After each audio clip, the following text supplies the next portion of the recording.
I would have gotten there a lot easier, more effective, a lot more efficient if I had an individual, a mentor there that had the know-how. I would have listened to him. We were all ready for that. We want that so much. But the only way you're going to receive it, number one, is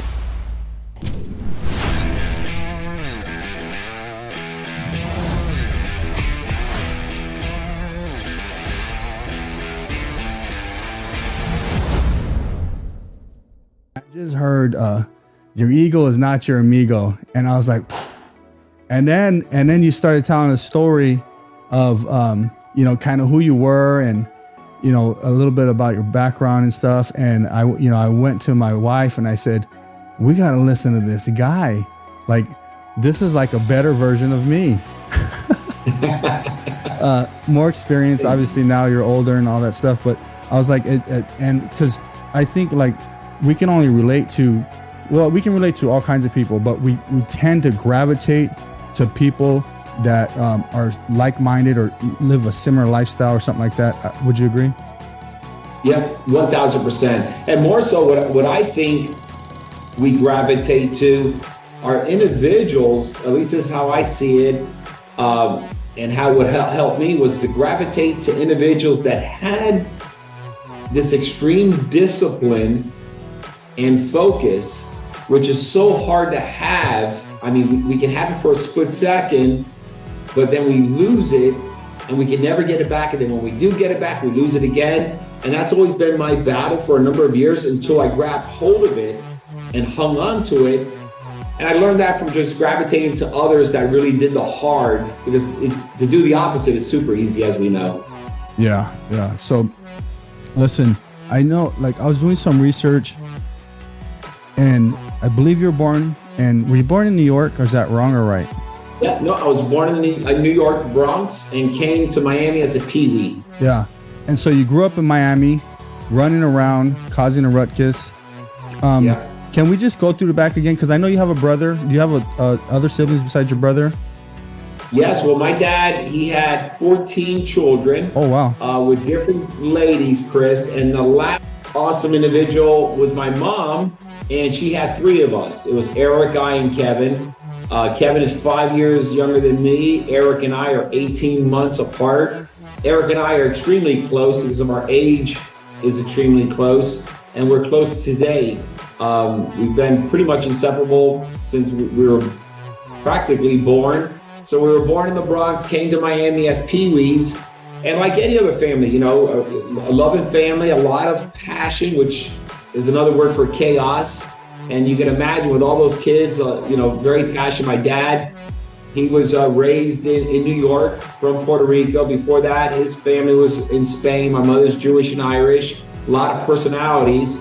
We grew up like a lot of family members around the country with a lot of poverty, a lot of love, a lot of struggle. And my family, including me, we were very good on that struggle. We knew it really well. It was so comfortable to us that it didn't bother us. Until later on, it started bothering me that we were not bothered with that struggle, growing up with no electricity, fleas, roaches. My mother was a waitress all her life. She slept on the couch. My mom and dad they didn't get along at all. One lived in one room, the other lived in the other room, and we were just on government assistance, food stamps, just like a lot of family members. I just chose to break loose from that pattern. It just bothered me as I was getting older. It just didn't feel right. I wanted something different, and then I just got on a mission. And 9th grade back then, Chris, it wasn't high school, it was junior high. I told my mom I wanted to leave school. And dude, before I finished the sentence, my mother, Kathy, she said, go for it, Bobby. She supported it. And from there, I was on a mission, went through a lot of ups and downs because there was no mentor. There was really no other person to really duplicate or guide me. I was just winging it and making awful mistakes doing it and constantly repeating these mistakes until one time I got exhausted. I must have been around 21 years old. I was just exhausted. And I was on a real extreme mission to be really rich. I only wanted a symbol. I wanted the watches. I wanted the the cars, I wanted the cell phone, I wanted all the status distinguished. That is what the American dream is. And it's not. It actually got me in more trouble than good. It was a total lie to me. And I was lying to myself, and I figured it all out. And then when I got serious about it, I disconnected from everybody, including the zip code. Me and my wife, we were very young. We went to a whole different zip code, and our life took off in beautiful ways. Not to say the reason it didn't take off was because of family members or friends. That's not the case. It was simply because I was very distracted with the current environment I was stuck in. So Bobby, going back real quick, 9th grade, your mom says you could quit school. Did she give you some alternatives? Hey, quit school, get a job, quit school, go do this, stay out of trouble? Or she's just like, I get it, you're messing up, it's not for you, just figure something out? No, she didn't put any terms, any rules in place. She clearly seen something I didn't see, and she just simply said, go for it. And from there, I got my first job at Pasquale's. It was an Italian restaurant. It was on Red Road, 57th Avenue. And I was a busboy there, a takeout person. And from there, my journey started.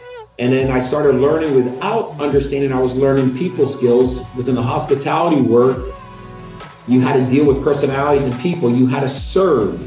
And in order to provide a good experience and good service, you get rewarded with what's called a tip. And I see my mom growing up doing that.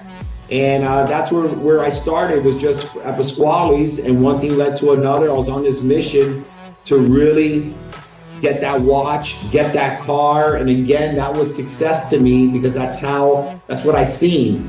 And I wasted a lot of time there, Chris. I wish there was another Bobby. My dad was not vocal whatsoever. He was as lost in the world as many. There was nobody to say, Bobby, stop wasting your time there. That's not what you want. Move here. I didn't have any of that. I have older brothers and sisters, love them to death. No one ever took the time to guide me, shake me by the shoulders and say, go this way. Do you think though, so I mean, I have a similar story, right? I graduated 8th grade, but I got kicked out of school, right, young. And for me, some people around tried to, at least there was no business people around because everyone was poor, but they tried to tell me, hey, quit messing around. But I wasn't ready to listen, right? So in your case, do you really think that you would have listened if there was another Bobby? Because there's a lot of youngsters out there that are going through stuff, or even older people that are going through stuff, and they're not quite listening, right? And so you're saying is, hey, if someone was there to smack me around, because obviously, like you said, your dad was there living different lifestyles, the parents, and you think everything would have played out, or just at least have been an easier young adulthood? I would have gotten there a lot easier, effective, a lot more efficient if I had an individual, a mentor there, had the know-how. I would have listened to him. We were all ready for that. We want that so much, but the only way you're going to receive it, number one, is to truly be ready, and number two, to be exposed to that individual or individuals. I was somewhat ready, but I didn't have the exposure. I see so many people out there, Chris, so do you. They're ready, and they have the exposure of a network, and they still fail. And the reason they fail at any execution is that they just build up this pattern, this routine that leads to habits that just can't unwind. And that's where this ego comes in. There's different forms of ego as far as I'm concerned. A lot of people think an ego means you got to be a jerk or a macho camacho. That's one form of ego. There's thousands of forms of ego, and they're called stubbornness. So I truly believe if I had that individual there, it would have helped me greatly, 1,000%.